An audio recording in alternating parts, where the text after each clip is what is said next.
Differentiation. Differentiation. What does this mean? Differentiation, we do this on a daily basis. How?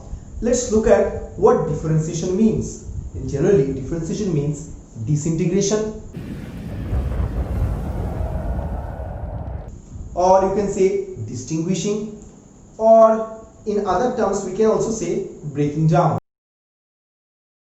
So you can ask me, how can we use this differentiation? How can we use this on a daily basis? Yes, you do it. We differentiate, that is, we break down food daily. While eating food, we break down, right? Foods are broken down into constituent nutrients so that our body can absorb. Suppose if you are in a difficult situation, what do? You analyze, you break down the situation, and then you analyze each and every aspect of it. Suppose if you are a hardworking guy, or if you have a dream, or you have a goal, then what do?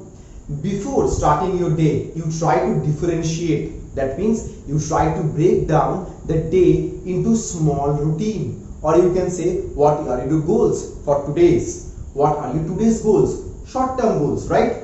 You do it. Then we all differentiate. We use differentiation to analyze the situation. We differentiate or break down foods into constituent nutrients so that our body can absorb. We differentiate our whole day to carry forward our goals, right?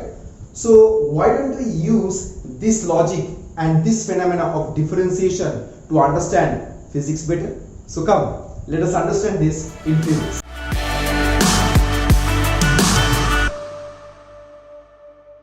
So if you are in difficult situation, what we do? We break down each and every part so that we can analyze each and every situation so that we can get forward, right? So this is a common sense. We don't need to learn anything to try out these methods to overcome ourselves from difficulties, right? So this is a common sense. So why don't we use this common sense in physics?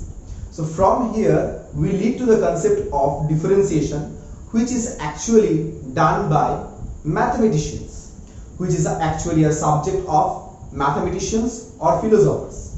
But I am your physics teacher. I am going to help you out how to do differentiation, later videos, integration, so that these things can be a very important tools for you to understand physics quite a lot better way. So come, let us understand this part more specifically. So before we move to differentiation, I need to tell you a small thing. I need to tell you a very important but small concept, that is concept of functions. So what are functions? Let us see. Function. What is this? Anything can be called function if it accepts one or more value, that is, if it accepts one or more value and returns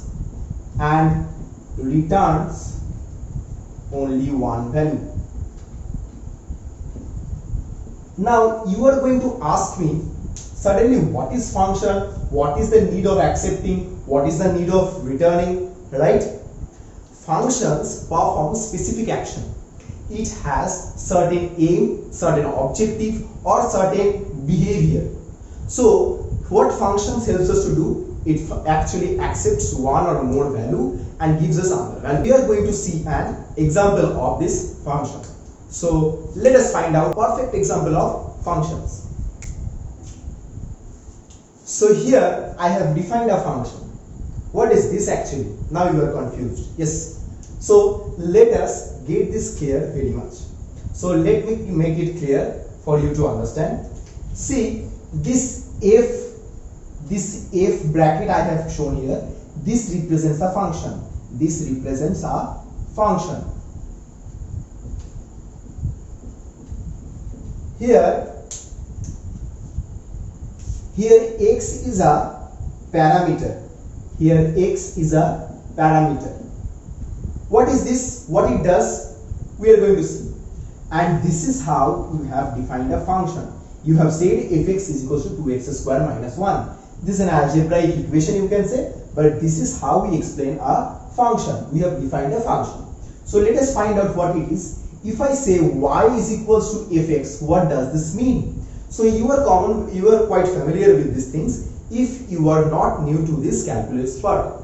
But if you are very new to this calculus part, so let me help out. So this is y, this is also a variable.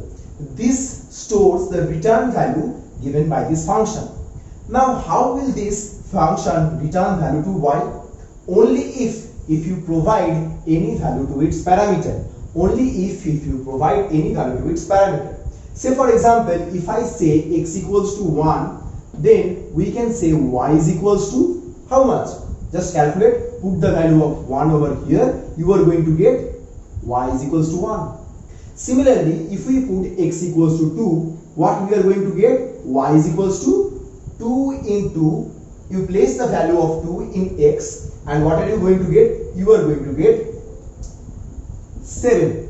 Similarly, if you put x equals to 3, y you are going to get x equals to, calculate this part, 3 square, that is 9, 2 is 18 minus 1, that is 17, right? You have got this. So ultimately, this is how you can get the values of y and x. But remember one thing, here x is independent and y is dependent. How can I say x is independent and y is dependent? See, if you don't put any value of x, you don't get any value of y. And whatever value you are going to get in y is dependent on x. That is, if you put some value in x, then only it might reflect on y.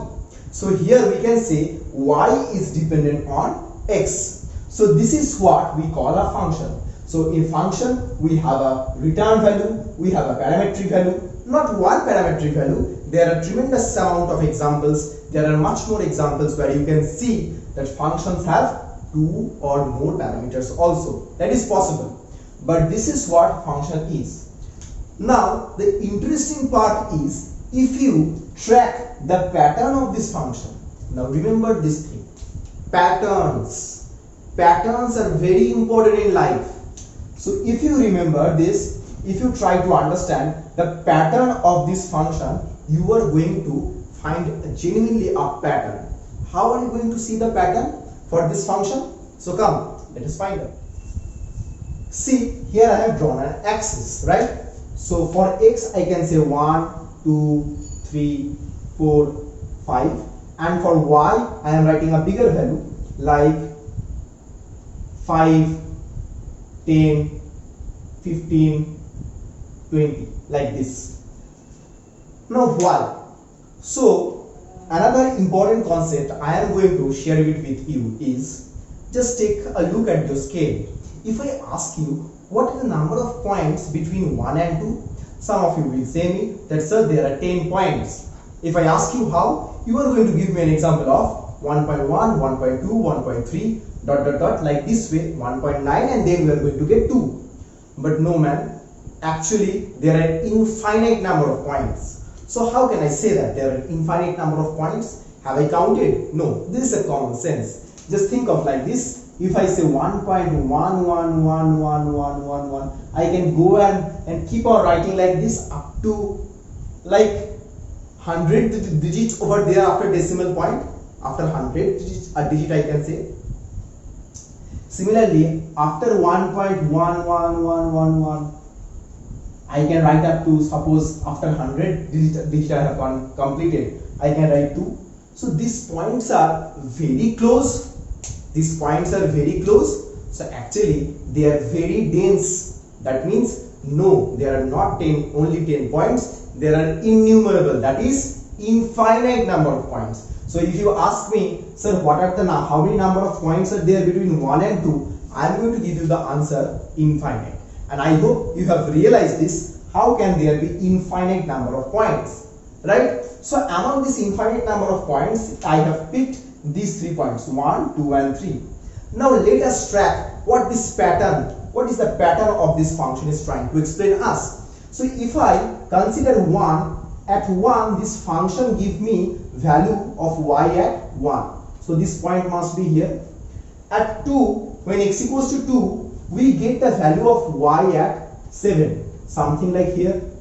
At x equals to 17, we get the, so not x equals to 17, at x equals to 3, we get the value of 17. So like this. So you can see these 3 points. So in between 1, 2 and 3, there are innumerable number of points. So if I had projected each and every points over here, then I have got a series of pattern. I would have observed the pattern, and this pattern, if I join each and every point, I would have got a curve. So this is how you get a curve in mathematics. Yes, curve in mathematics. So this is what is function, and this is how function provides a genuine pattern for you to understand. So there can be a large number of functions as you can define them, or there are predefined functions also. Let us take an example of some predefined function. Yes, some predefined function are sin x, cos x, e to the power x, log x. They are all predefined functions. You are going to understand all this function later, slowly and steadily. Basically, this is the subject of mathematics, but as I am a physics teacher, I should help you out to how to use these tools to understand physics a lot better way. So come, we have already understood this function part and how this function is providing a pattern for you to understand what this function actually is. What this function gives value upon a different value you provide to its parameter. So you have got the idea of functions? Okay. So come, now I am going to explain you something different. So here I have drawn a curve. Now this curve must be a pattern of some functions. This curve must be a pattern of some functions, right? Now what we are going to see over here, this differentiation. We are going to understand here differentiation. What is differentiation is all about? So the differentiation is nothing but rate measure. Rate measure means with change of x, that is with change of independent entity of a function, how the function changes its dependent quantity.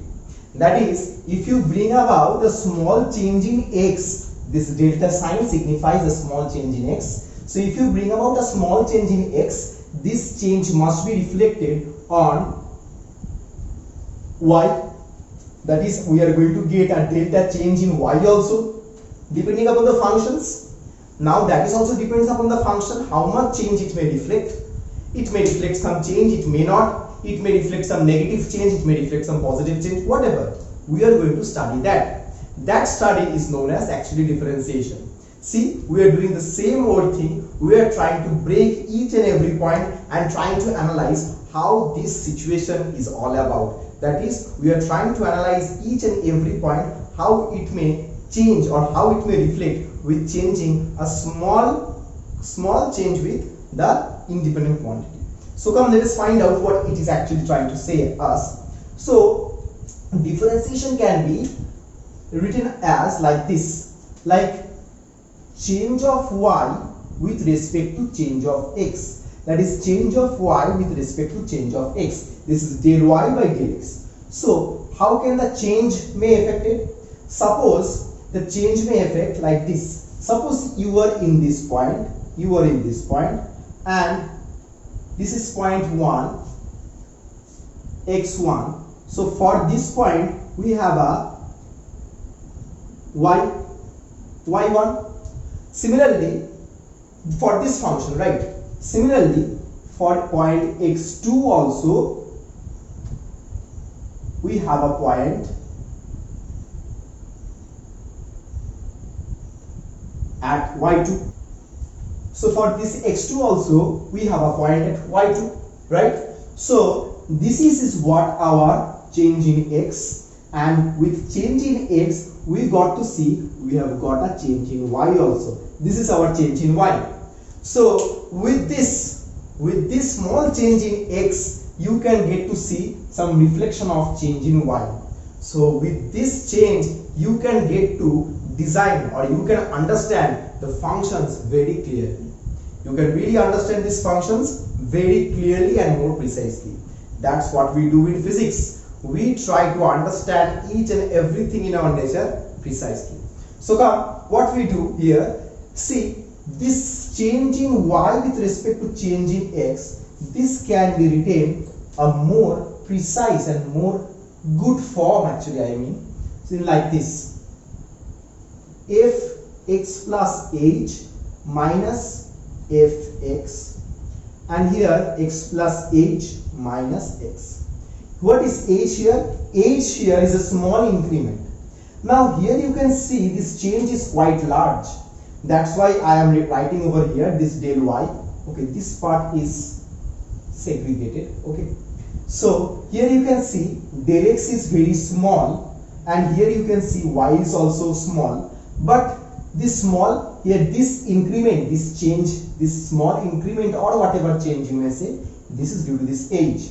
Now I am telling you that there is a small change. Del x and del y are small change, but this is small change. Here h is very small. Here h is very small. See what I have done here over here. This is x plus h minus x. That means we get h. That is how much change it has occurred. And here I am writing fx plus h minus fx. What does this mean? This means that fx plus h, with small change in x we are going to get the reflection of this function minus f of x, that was its previous value. So here we are actually getting the change of y. So here I can say, for your convenience I am writing over here, so y was fx, right? So del y will be fx plus h minus fx. So this is what del y I have written over here.